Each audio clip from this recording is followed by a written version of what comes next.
संज्ञा लिख के डैश दीजिए। देखिए संज्ञा किसे बोलते हैं बताइए। हाँ वो तो बचा बचा रटैल है कि बस उसे, या फिर ज़्यादा सिंपल बोलना है तो नाम वाले शब्द को ही क्या कहते हैं, संज्ञा। तो आप लोग बच्चा में रटे थे, किसी व्यक्ति, वस्तु और क्या स्थान या भाव के नाम को ही क्या कहते हैं, संज्ञा कहते हैं। खैर वो भी ठीक है। संज्ञा के कितने भेद, कौन कौन बताइए।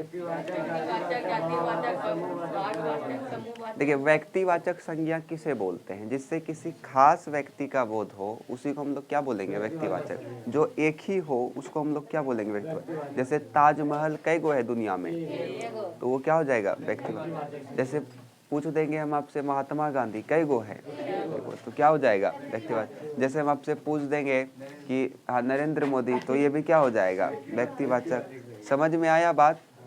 जैसे हम पूछ देंगे आपसे कि बताइए कलम, तो कलम क्या एक है, नहीं ढेर सारा कलम है, तो क्या ये आएगा व्यक्तिवाचक में, नहीं आ जाएगा। लेकिन हम बोलेंगे कि रोहन, तब बताइए एगो है, तो यो मेरा किस में आ जाएगा, बोले समझ में आया। जातिवाचक संज्ञा किसे बोलेंगे, तो जातिवाचक संज्ञा उसे बोलते हैं जिससे उस पूरे जाति का बोध हो जाता है। जैसे मान के चले हम बोले भैंस, तो बताइए एगो भैंस का नाम लेंगे तो सब भैंस को पता चल जाएगा। जैसे बोलेंगे गधा, एगो गधा बोले तो सब गधा हो गया उसमें। हाँ तो ये सब मेरा किस में आ जाएगा, जातिवाचक में आ जाएगा। भाववाचक, तो जिससे भाव का बोध होता है, जैसे हम बोलते हैं हंसना, ये मेरा क्या है, भाव। जैसे हम बोलेंगे डंगाना, जैसे हम बोलेंगे प्रेम, हंसते हटाइए हंसना डंगाना। जैसे हम बोलेंगे प्रेम क्या है, जैसे हम बोलेंगे गुस्सा, भाव। बुढ़ापा, बचपन, ये सब क्या है, जवानी, भाववाचक। समझ में आ रहा है। युवावस्था भाववाचक है। सब किस में आ जाएगा, भाववाचक। समझ में आ रहा है बात यहाँ तक में। हंसना तो आपका क्रिया हो जाएगा, उसको छोड़ दीजिए। बाकी इसमें भाववाचक में क्या क्या बोलना है आपको, बचपन, बुढ़ापा, ये सब मेरा क्या है, गुस्सा, हंसी, ये सब किस में आ जाएगा, हंसी भाववाचक है। लेकिन हंसना मेरा क्या हो जाएगा, वो क्रिया हो जाएगा, क्योंकि हंसना एक कार्य है, जबकि हंसी कुछ है क्या, तो वो मेरा किस में आ जाएगा। अगला है आपका समूहवाचक, तो समूह में रहेगा तो उसे क्या बोलेंगे, तो समूहवाचक का आप एग्जाम्पल बताइए, कुछ भी समूह का बताइए, कोई बता सकता है। हाँ जैसे चाबी का गुच्छा हो गया, स्टेशन हो गया, वहाँ पे समूह में लोग रहता है। अंगूर का गुच्छा हो गया, और बताइए, मेला हो गया, केला का गुच्छा होता है रे भोखा, केला का खानी हो गया।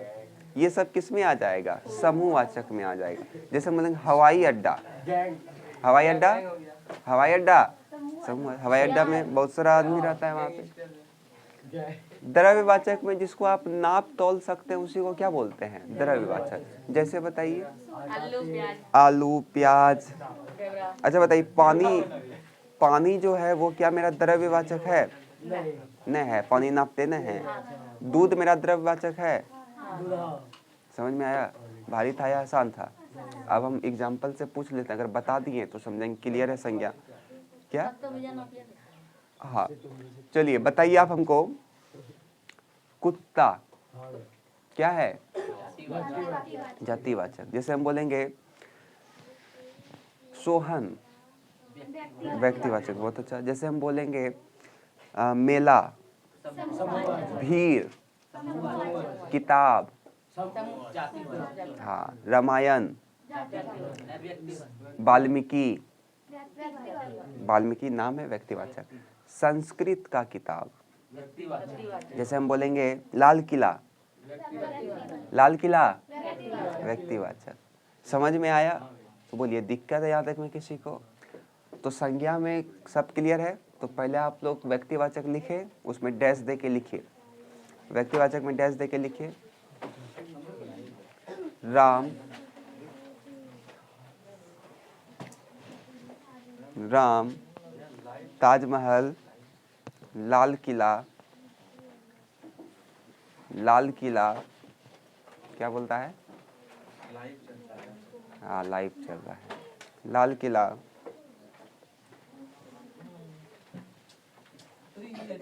भारत, भारत,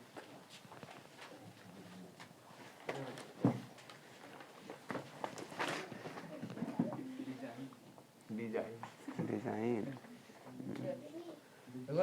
चलिए अब दूसरा लिखिए, जातिवाचक में लिखिए कुत्ता, गधा, बंदर, भैंस। आपको एक्स्ट्रा होता है मास्टर? और किसी का नामांकन कर दें? चलिए तब लिखिए लंगूर। चलिए अब भाववाचक में लिखिए, क्या है आपका नाम रखा गया इसीलिए। भाववाचक में लिखिए प्रेम, घृणा, घृणा, बुढ़ापा, बुढ़ापा, बचपन,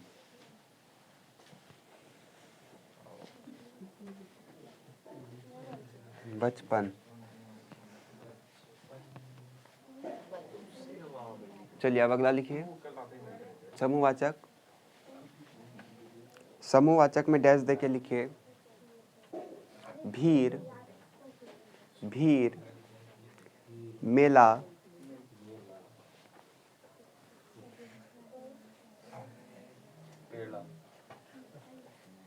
रेलवे स्टेशन,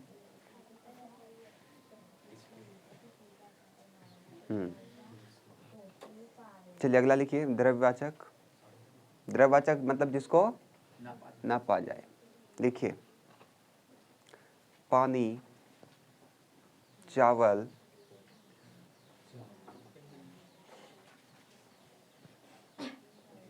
सब्जी,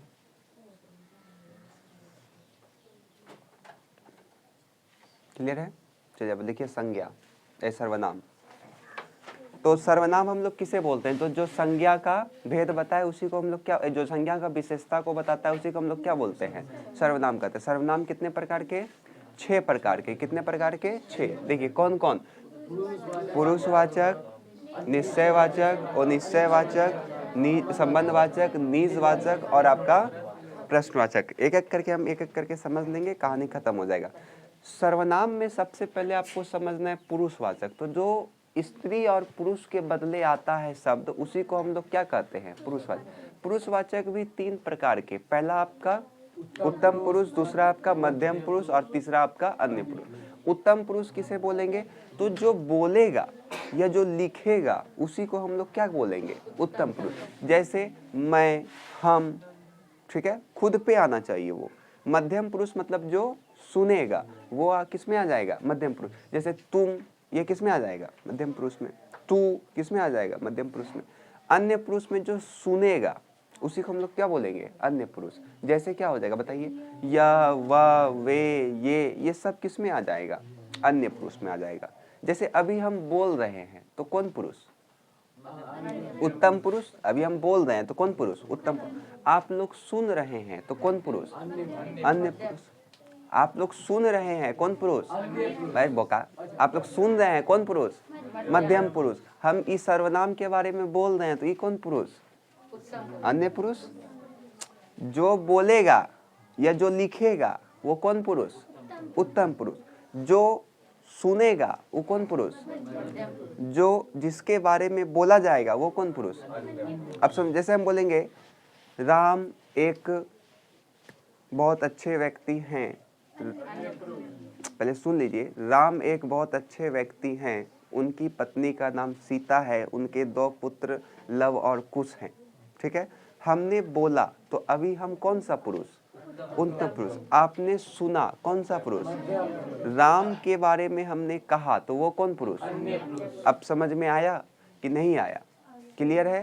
तो दूसरा है निश्चयवाचक। तो निश्चयवाचक नाम से ही पता चल रहा है जिस सर्वनाम से किसका बोध हो? निश्चितता का बोध हो, उसी को हम लोग निश्चय। जैसे हम बोलेंगे यह मेरा कलम है, तो क्या ये मेरा कलम है? निश्चित हो रहा है ना, इसलिए इसको क्या बोलेंगे? निश्चयवाचक। जैसे हम बोलेंगे यह तुम्हारी गाय है, तो ये क्या है? निश्चय है, इसलिए निश्चयवाचक। वो निश्चयवाचक मतलब इसका कोई निश्चित बात नहीं है। जैसे कोई आया है, तो ये सब क्या है? निश्चयवाचक। समझ में आ रहा है? क्लियर है कि नहीं? जैसे अगर हम आपको बोले संबंधवाचक, तो इसमें संबंध बताएगा, एक कार्य से दूसरा कार्य में संबंध। जैसे जो या वही है जो कल आया था, मतलब इससे पिछला दिन से संबंध बता दिया। जो काम करेगा उसी को मजदूरी मिलेगा, ये क्या है? संबंधवाचक। जो पढ़ेगा वही पास होगा, ये क्या है? संबंधवाचक। पढ़ने और पास होने में संबंध है कि नहीं? तो इसलिए इसको क्या बोलेंगे? अगला है निजवाचक। तो निजवाचक में जो स्वयं पे आए उसे क्या बोलते हैं? निजवाचक। जैसे मैं यह काम स्वयं करूंगा, ठीक है, तुम अपना गृह कार्य स्वयं करो, ये सब क्या आ जाएगा? निजवाचक। लास्ट है प्रश्नवाचक। तो जिस भी सेंटेंस से प्रश्न पूछने का बोध हो उसी को हम लोग क्या बोलेंगे? प्रश्न। जैसे कौन आया है, क्वेश्चन मार्क है लास्ट में। तुमने क्या खाया, क्वेश्चन मार्क है। ये सब किस में आ जाएगा? बोलिए, समझ में आया?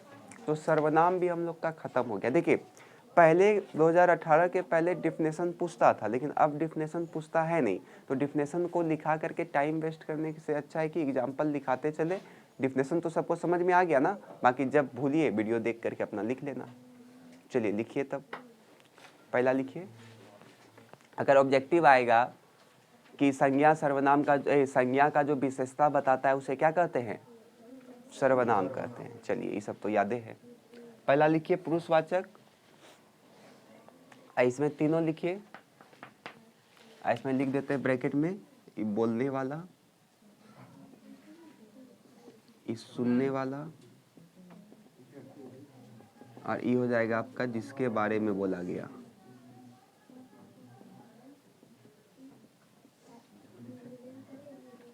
चलिए लिखिए, उसी प्रकार से सारा लिख लीजिए। एक कोई एग्जाम्पल लिख लीजिए, कम से कम हो जाएगा। हाँ पूरा, जितना जैसे जैसे हम लिखे वैसे वैसे लिख दीजिए, समझे?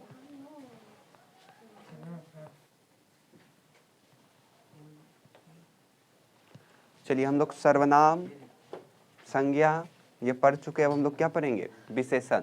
तो विशेषण किसे बोलते हैं? जो संज्ञा और सर्वनाम का विशेषता बताए उसी को विशेषण कहते हैं। देखिए विशेषण जो भेद होता है वो कितना भेद होता है? देखिए 4। कितना भेद? 4 भेद। पहला गुणवाचक, दूसरा, तीसरा, चौथा, ठीक है। गुणवाचक किसको बोलेंगे? तो जिससे गुण का बोध होता है। किससे? गुण का, चाहे वो अच्छा गुण हो चाहे खराब गुण हो, उसी को क्या बोलेंगे? गुणवाचक। जैसे वह काली भैंस है, तो भैंस कैसा है? गुण का बोध होगी। वह अच्छा लड़का है, तो क्या हो जाएगा?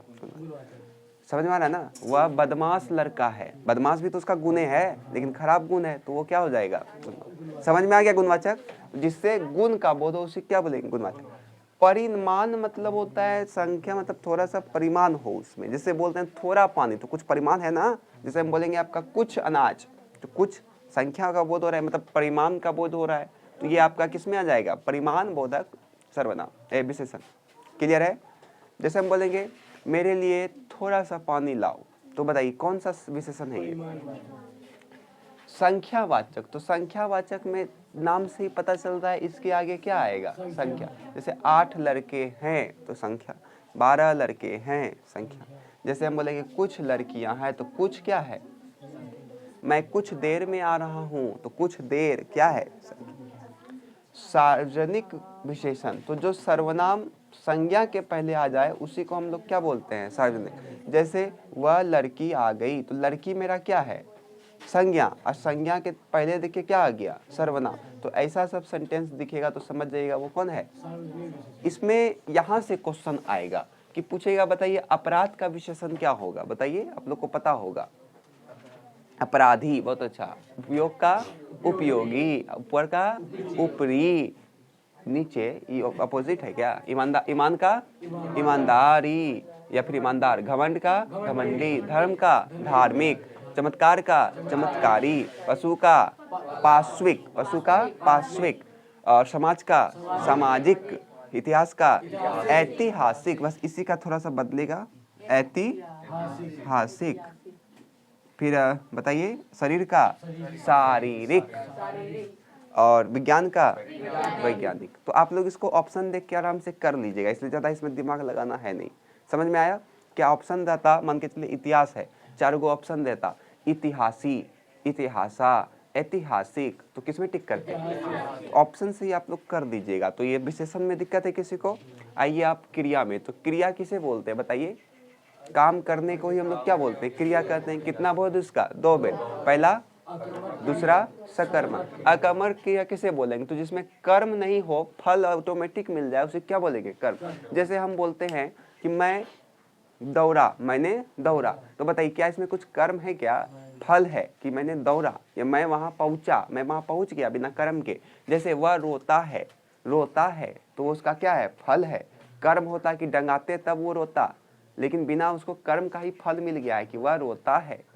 कोई कर्म नहीं है इसमें, डायरेक्ट उसको फल मिल गया। गीता गाती है, ये क्या है आपका? अकर्मक है।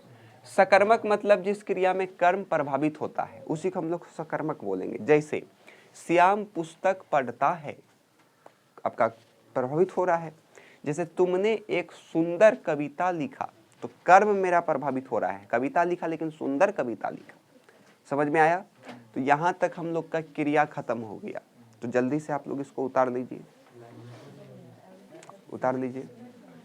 क्या किसमें?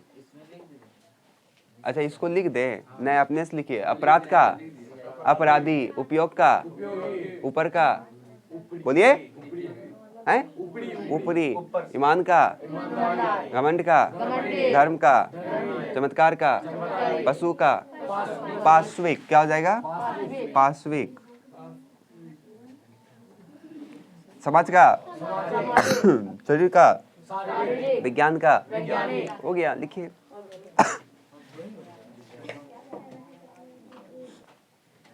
हो गया। चलिए अब हम लोग उपसर्ग और प्रत्यय को ध्यान से समझेंगे। देखिए जो शब्द के आगे लग जाए उसको क्या बोलेंगे? उपसर्ग। जो शब्द के पीछे लगे प्रत्यय। तो एक एक करके केवल समझ लीजिए फटाफट। देखिए उपसर्ग में कुछ है नहीं, हिंदी का उपसर्ग में ज्यादा दम नहीं है। जैसे हम आपको बोलेंगे अतिशय, तो बताइए आगे में क्या लगा है? अति मेरा उपसर्ग। उतना भी नहीं होता है तो उस शब्द को आप पढ़िए। जैसे अतिशय, तो पहले कौन आ गया? अति, तो वो मेरा क्या कहलाएगा? उपसर्ग। जैसे हम बोलेंगे प्रत्येक, प्रत्येक, तो कौन सा उपसर्ग आ रहा है आगे? प्रति। सुनाई दे रहा है ना? जैसे हम आपसे बोलेंगे आचरण, दो शब्द से मिलकर बना है आचरण, तो क्या हो जाएगा? उपसर्ग क्या हो जाएगा? जैसे हम बोलेंगे विज्ञान, तो उपसर्ग क्या हो जाएगा? बोले समझ में आया? तो उपसर्ग में कोई ज्यादा दम है नहीं, जो शब्द के आगे रहे उसी को क्या बोलेंगे? उपसर्ग। जैसे हम बोलेंगे विहान, विजय, सब ये तो भोके है। जैसे हम बोलेंगे अभियान, जैसे हम आपको बोलेंगे अपहरण। समझ में आ रहा है? क्लियर है? प्रत्यय मतलब जिसके शब्द के अंत में लगेगा उसे क्या बोलेंगे? प्रत्यय। जैसे कि कृदंत प्रत्यय, कृत प्रत्यय में जैसे ना, देखिए ओढ़ना, ना मेरा क्या हो जाएगा? प्रत्यय। लड़ाई, आई कौन हो जाएगा? जैसे हसी, ई लास्ट में क्या है? ई, हसी लास्ट में ई आ रहा है, दुर्गई, तो प्रत्यय। आहट यानी कि घबराहट, प्रत्यय हो जाएगा। जैसे बोलेंगे ओता यानी कि समझौता। जैसे ता में मित्रता, दयामय, नाट्य, ई खेती। समझ में आ गया? एग्जाम्पल से समझिए। जैसे वीर में ता लगाएंगे तो क्या बन जाएगा? कस में ओटी लगाएंगे तो कसोटी, भलाई में आई लगाएंगे तो भलाई, राष्ट्र में ई लगाएंगे तो राष्ट्रीय, गुरु में त्व लगाएंगे तो गुरुत्व, कहा में न लगाएंगे तो बस। कुछ है उपसर्ग प्रत्यय में? नहीं। समझ में आ गया? उतार दीजिए, जल्दी उतारिए। रोक। चलिए अब समास को ध्यान से समझ लीजिए। समास कितने प्रकार के? बहु तत्पुरुष समास। तत्पुरुष समास किसको बोलेंगे? तो जिसका अंतिम पद प्रधान होगा उसे क्या बोलेंगे? तत्पुरुष समास। जैसे हम बोलेंगे राजपुत्र, राजा का पुत्र, इसका विग्रह करेंगे तो राजा का पुत्र, किसमें आ जाएगा? तत्पुरुष में। जैसे हम बोलेंगे कामचोर, काम में क्या है? चोर करने वाला, यानी कि तत्पुरुष। देशभक्ति, देश का भक्ति करने वाला, क्या आ जाएगा? तत्पुरुष। ये सब किसमें आ जाएगा? तत्पुरुष। बस तत्पुरुष में आपको ये याद रखना है कि जिस पद का अंतिम पद प्रधान होगा उसी को क्या बोलेंगे? तत्पुरुष समास।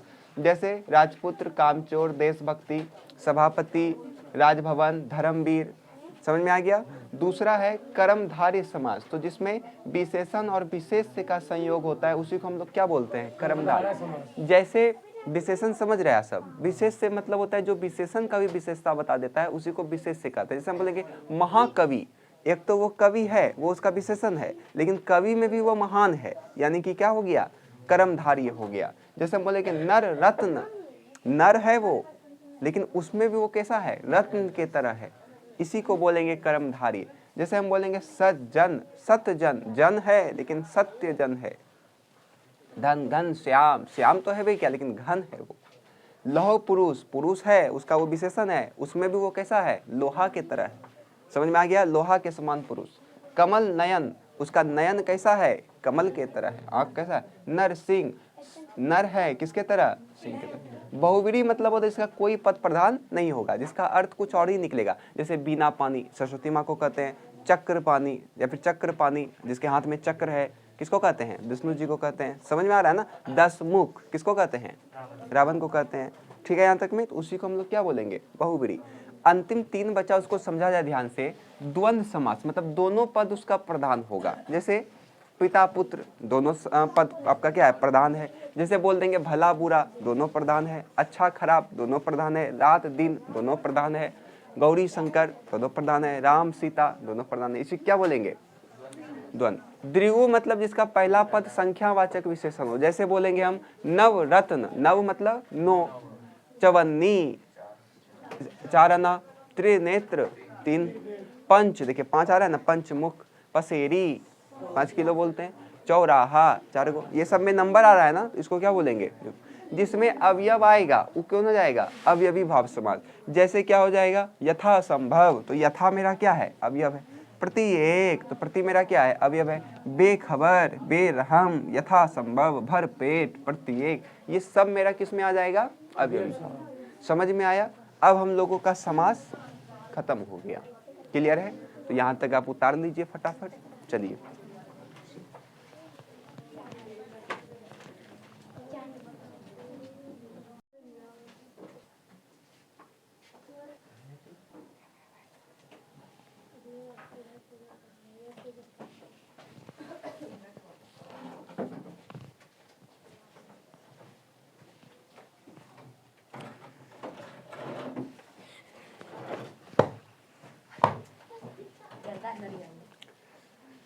चलिए हम लोग वर्ण और संधि पढ़ चुके थे। अब हम लोग कारक को फटाफट देख लेते हैं। ठीक है, कारक कहते किसे हैं, तो जो संज्ञा और सर्वनाम को क्रिया के साथ उसका भेद बताइए, संबंध बताएगा, उसी को हम लोग क्या कहते हैं, कारक कहते हैं। कारक कितने प्रकार के, 8 प्रकार के।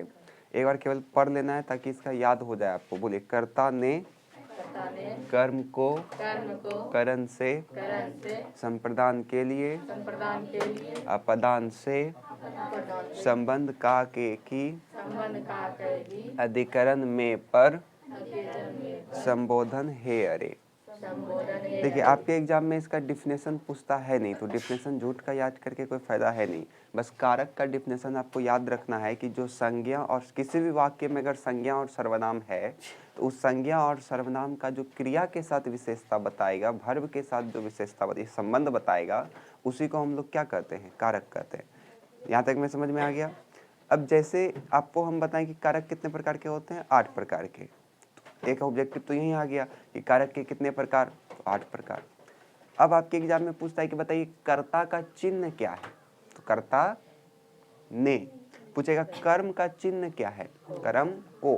पूछेगा करण का चिन्ह क्या है, से, या फिर पूछेगा संप्रदान का चिन्ह क्या है, के लिए या फिर को। पूछेगा अपादान का, से।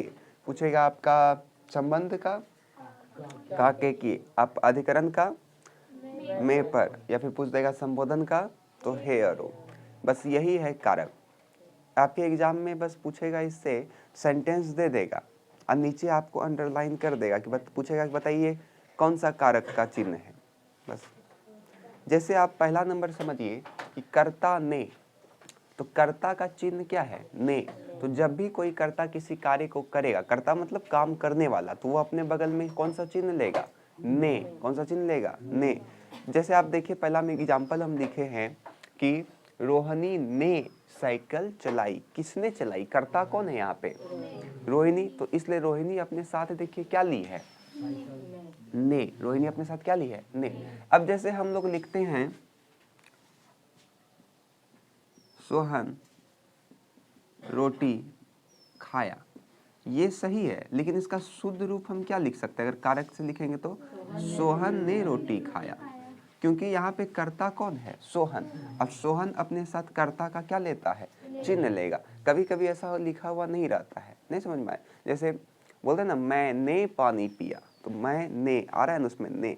तुमने दौड़ लगाया, तो तुमने साथ में आ रहा है, तो ये जो ने आ रहा है ये किसके लिए प्रयोग हो रहा है? कर्ता के लिए। अब आपका एग्जाम में क्वेश्चन पूछ देगा कि रवि ने दौड़ लगाई, और आपको ऐसे करके अंडरलाइन कर देगा, पूछेगा बताइए ये कौन सा कारक है, तो कौन सा है? कर्ता ने है। बोले समझ में आ रहा है? दूसरा है कर्ता ने कर्म को, यानी कि कर्म का चिन्ह क्या है? को। तो यानी कि जो कर्ता जिस काम को किया है उस काम के पहले ये वाला चिन्ह लगेगा। जैसे राम ने रावण को मारा, किसको मारा? रावण को मारा। समझ में आ रहा है ना? राम जो सब्जेक्ट है वो जिस पे काम किया, किस पे काम किया? वो रावण पे काम किया। कौन सा काम किया? मारने का। तो जिस पे वो काम किया उसी के बगल में क्या लगेगा? कर्ता का एक कर्म का चिन्ह लगेगा। बोलिए समझ में आया? तो यहाँ तक में किसी बच्चे को दिक्कत है? इसका एक और एग्जाम्पल आप लोग सोचिए ध्यान से। इसका बहुत सारा एग्जाम्पल हो जाएगा। जैसे मैंने गृह कार्य किया, तो आपने गृह कार्य पे अपना काम किया, तो वहाँ क्या को दिखा आपको? नहीं, लेकिन फिर भी ये कौन सा कारक हो जाएगा? कर्म। बोलिए समझ में आ रहा है? जैसे तुमने शिवम को धक्का दिया, किसको धक्का दिया? शिवम। तो जस्ट शिवम के पहले क्या लगा है? बात क्या लगा है? को। जैसे हम लिखेंगे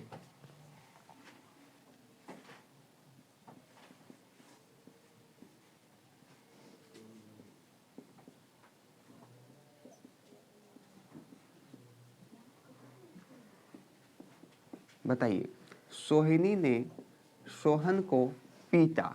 काम इसने क्या किया? पीटने का। लेकिन काम किया किस पे? सोहन पे। इसलिए सोहन के बगल में क्या लग जाएगा? को। बोलिए समझ में आया? अब एग्जाम में जैसे यहीं पे अंडरलाइन कर देगा, पूछेगा बताइए ये कौन कारक से है, तो क्या नहीं बता पाइएगा? तीसरा है कर्ता ने कर्म को करण से। क्या है तीसरा? करण से। जिसकी सहायता से अगर हम कोई काम करेंगे तो वहां पे क्या लग जाएगा? से। जैसे कि श्याम ने हाथ से रोटी खाया, इस किसका सहायता लिया रोटी खाने के लिए? हाथ से। इसलिए हाथ के बगल में क्या लग गया है? से। समझ में आया? मैंने छड़ी से तुमको पीटा, किससे पीटा? छड़ी की सहायता से। इसलिए छड़ी के बाद क्या लग रहा है? से। समझ में आ रहा है? मैंने जूता पहनकर पत्थर से तुमको मारा, तो किससे मारा? पत्थर से। पत्थर के बगल में क्या लग रहा है? बोलिए समझ में आया? तो 3 गो में किसी को कोई दिक्कत है? कर्ता ने कर्म को करण से। यहाँ तक सबको याद हो गया? चौथा क्या है बताइए? संप्रदान। चौथा क्या है? संप्रदान। संप्रदान का विभक्ति चिन्ह क्या हो जाएगा? को या फिर के लिए। ज्यादातर के लिए ही रखिए। जैसे तुमने गरीबों के लिए कंबल खरीदा, तो आपने क्या किया? सहायता किया। किसका? गरीबों का। इसलिए देखिए यहाँ पे क्या लग गया है? के लिए। तो जैसे के लिए आ जाएगा समझ जाइएगा वो क्या है? संप्रदान है। उसके बाद है अपादान। देखिए कोई भी चीज अगर अलग हो रहा है किसी से तो वहां पे चिन्ह क्या लगेगा? से। इसमें भी देखिए चिन्ह क्या है?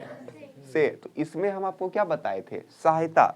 लेकिन इसमें आपको याद रखना है कि वो क्या हो गया है? अलग हो रहा है। जैसे मैं मार्कर से लिखता हूँ, दोनों में अंतर है। देखिए मैं मार्कर से लिखता हूँ, तो किसकी सहायता से लिखता हूँ? मार्कर की। इसलिए वहां से अब जैसे हम बोलेंगे मार्कर से इसका कैप अलग हो गया, मतलब अब बताइए ये इससे जुदा हो गया, अपादान हो गया। इसलिए यहाँ पे कौन सा से लगा है? अपादान वाला से लगा है। समझ में आया? जैसे एक एग्जाम्पल दे करके हम बता देते हैं।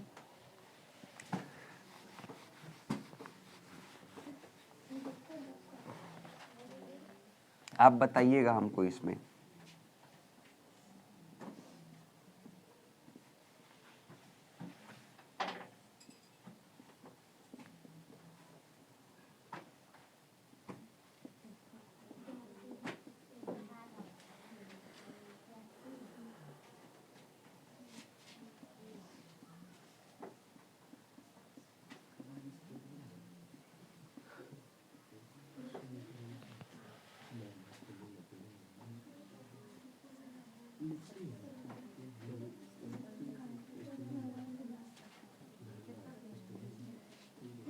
चलिए बताइए, सोहनी कलम से लिखती है, बताइए क्या हो जाएगा, बताइए कर्ण हो जाएगा। क्यों कर्ण हुआ? क्योंकि वो कलम की सहायता से लिख रही है, इसलिए ये कौन सा हो जाएगा, कर्ण। लेकिन यहाँ देखिए, पहाड़ से झरना गिरती है, बताइए पहाड़ से झरना गिरता है, बताइए अपदान, क्योंकि पहाड़ वो छोड़ रहा है, अपदान हो गया, वो जुदा हो गया। जैसे हिमालय से अनेक नदियां बहती हैं, बताइए बोलिए अब समझ में आ गया? तो आप यहाँ यहीं पे थोड़ा समझने का था, क्योंकि यहीं पूछ रहा है बच्चा। देखिए अगला है आपका, यहाँ तक तो हो गया संबंध। तो ये तो आसान है कि अगर संबंध का बोध हो तो उसी को हम लोग संबंध, इसका चिन्ह क्या हो जाएगा, का, के, की। जैसे एग्जाम्पल में राम के पिताजी आए हैं, तो किसके पिताजी आए हैं, राम के, तो देखिए के लग गया, ठीक है। अधिकरण मतलब में पर, अगर किसी उसका आधार का बोध हो तो हम लोग में पर लगा। जैसे सांप बिल में घुसा है, कहाँ घुसा है, बिल में। बिल्ली छत पर बैठी है, कहाँ बैठी है, छत पर। समझ में आया? हम लोग पृथ्वी पर खड़े हैं, कहाँ खड़े हैं। तो आधार का बोध हो रहा है, बेस का बोध हो रहा है, इसलिए हम लोग यहाँ पे क्या लगा देंगे, संबोधन। तो अगर हम किसी को संबोधन करने वाले हैं तो उसमें हम लोग क्या लगा देंगे, हे या फिर हो या फिर अरे या फिर अजी। जैसे बोलते हैं ना, हे भगवान क्या हो गया, तो ये कौन सा कारक से है, सब बोलते हैं कि अरे वो भाग गया, तो क्या हो जाएगा, समझ में आ रहा ना, हे राम वो कहाँ गया। बोले कारक समझ में आया? दिक्कत है किसी को? लिख लिए हैं? ठीक, चलिए।